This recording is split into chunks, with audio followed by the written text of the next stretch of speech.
I just had time to grab my iPhone, my wallet, and everything. I'm 82, and it's because of the volunteers, because of the friends in the area, the community, strangers stop. And I'm gonna rebuild because I don't want to leave this. I came from North Carolina, and I hear about the Aloha spirit. I'm living in it.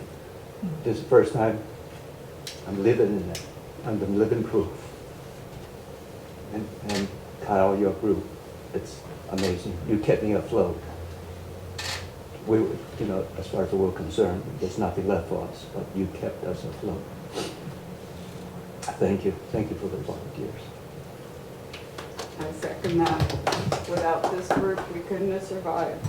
And the best way to communicate was dealing with them because they got it all to us, but their efforts are astounding, staggering, and unbelievable to see people that you don't know come up to your home and spend 8 to 10 hours a day working and then show up the next day and do it again and again and again. And I'm just happy to see you here, but happy to see you supporting our network because the network is what saved us. I'm just always brings me to tears that the people come back and say, how can we help?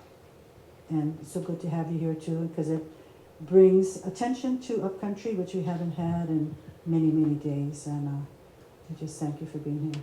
So one of the things that where we found people that stepped into the fray and put a lot of extra resource, I know you're not asking for that, but that's the way we're going to be using the Hawaii Community Foundation predominantly, where a great deal of resources flowed from all across Maui and the entire state and the nation. So we want to make sure that where you had to pay for certain things, and it's not traditional, right? Some people just dropped everything and helped and helped and helped.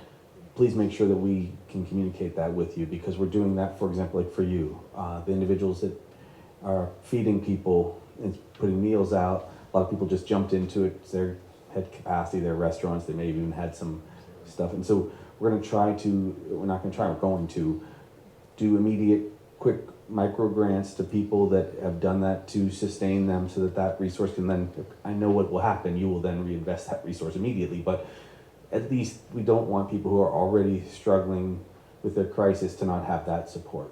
So make sure that we give you the contact with the Hawaii Community Foundation right away. Again, don't hesitate to ping us, because there's a lot of conversations happening at all moments of the day and night. There is precedence in California how the governor had helped all the families, especially dealing with the insurances.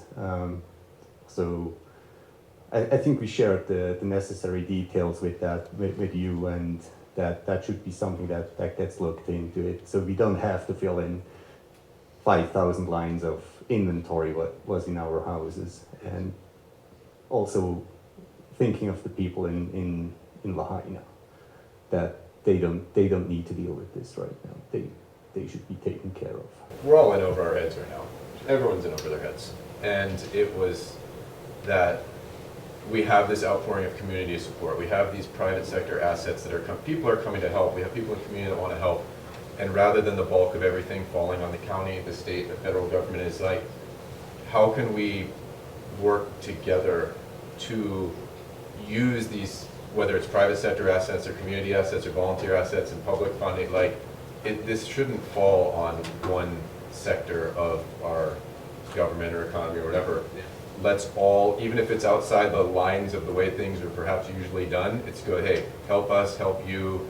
Let's all, because when you have private volunteers, when you have people calling up to help, let's use that help. People are calling to help. Let's take it, get it done, So